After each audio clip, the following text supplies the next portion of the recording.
In this segment, we will cover how to prepare a promissory note.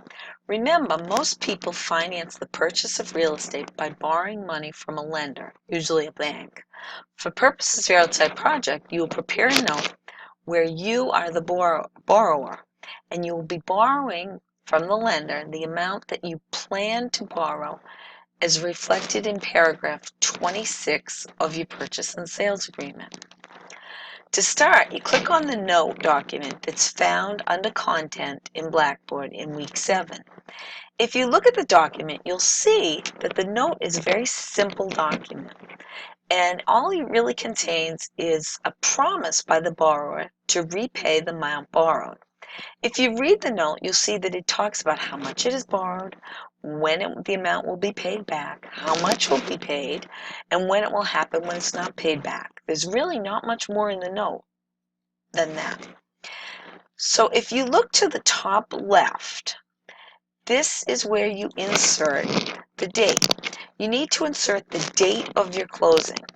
For purposes of your outside project, you take this information for paragraph 8 of your purchase and sales agreement.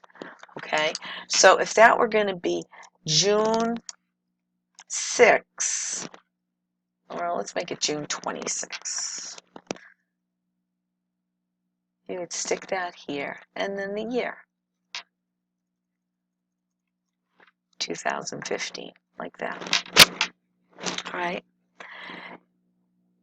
And then over to the right of the date line, you need to insert the city and state where the note is being signed. Not necessarily the property that's being purchased, but where the borrower physically happens to be when he or she signs the note. So for example, if you're purchasing property on Magnolia Avenue in Lynn, but you sign the note at the North Shore Community College cafeteria in Danvers, this line would read Danvers, Mass.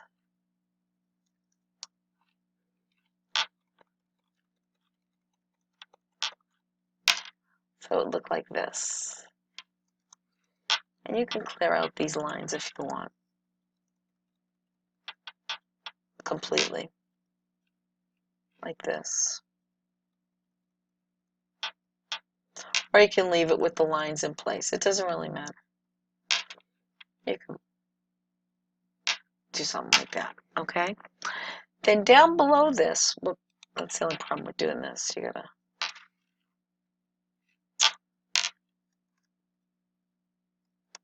like that. You could use the tab button to do that. Okay, then over here, where it says property address, you actually type the property address that's being financed. So this would be, I can't remember the address of Magnolia Avenue, but let's make it 24. Magnolia, Magnolia Avenue, and you gotta type it right. Lynn, Massachusetts, 01904. And correct the typo. There we go.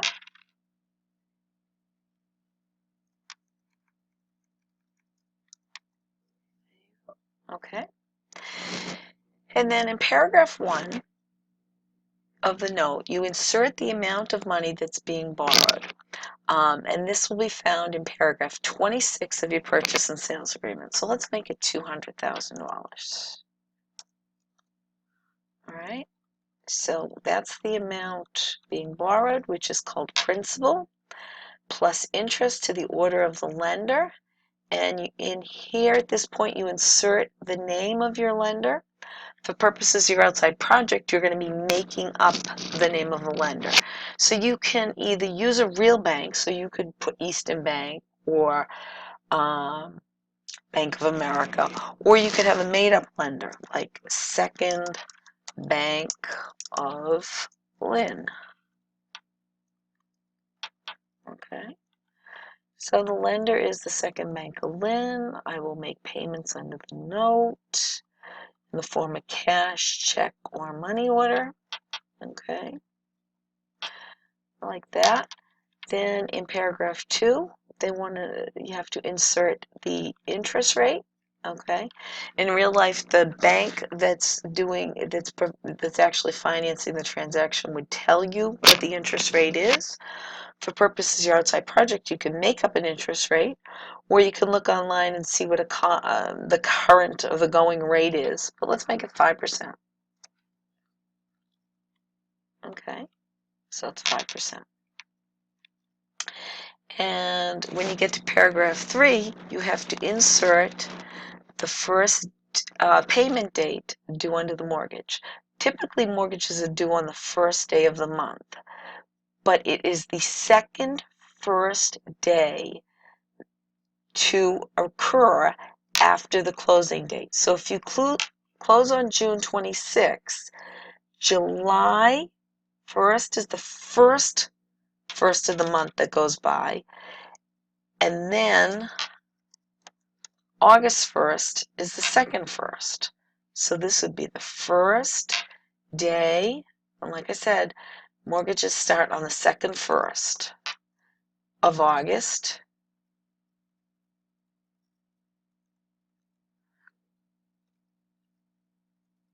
2015. I will make these payments every month until I've paid all of the principal and interest and all the other charges that I may owe under the note. Each payment will be applied as of its scheduled due date and will be applied to interest before principal. And then in paragraph 3A, they want the maturity date here.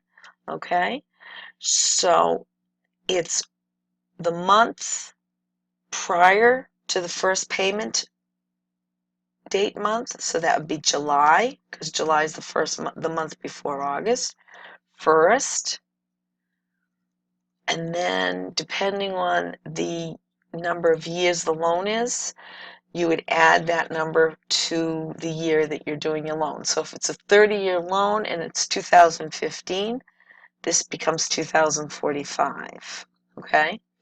If it was a 15-year loan, then this would be 2030, like that. Whoops.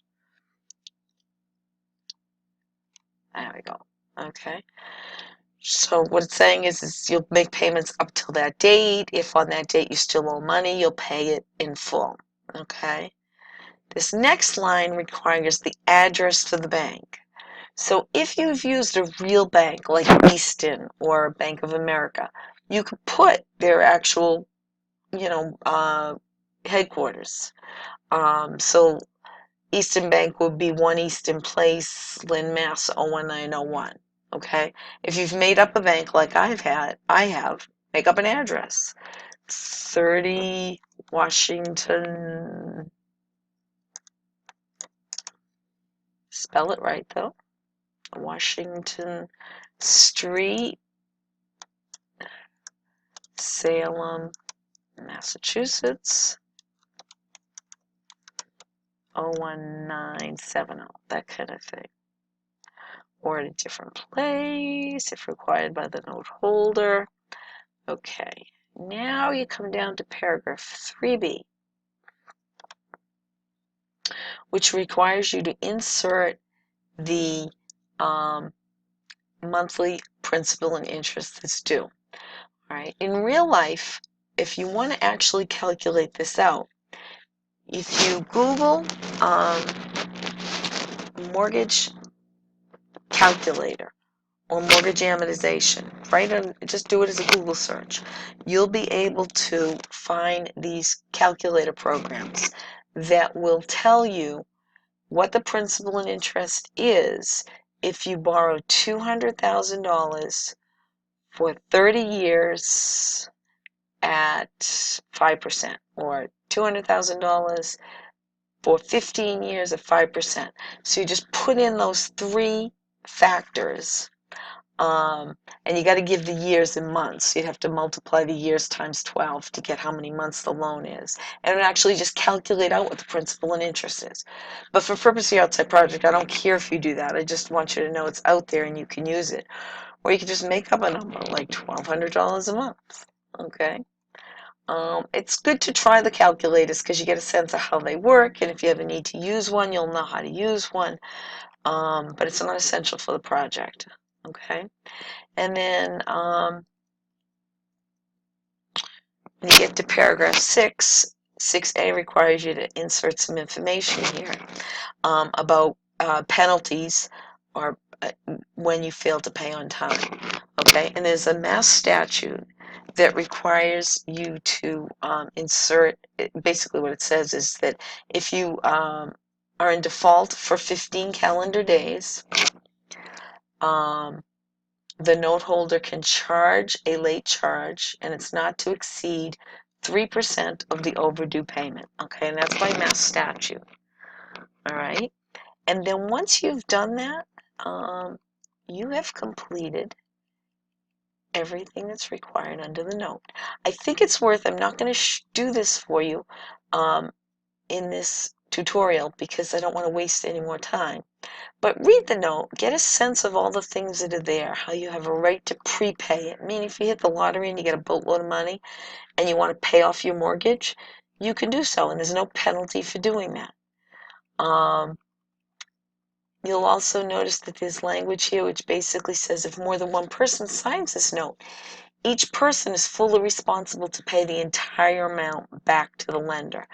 Meaning if you and I sign this note together to buy a piece of property and I have no money, the bank could look to you for all the money. Now you could sue me looking for half, but the bank can look to you for the whole thing. So it might be worth reading the whole thing just to get a good sense of how the note works. But that is really all that you're required to do. And this is how you prepare a note.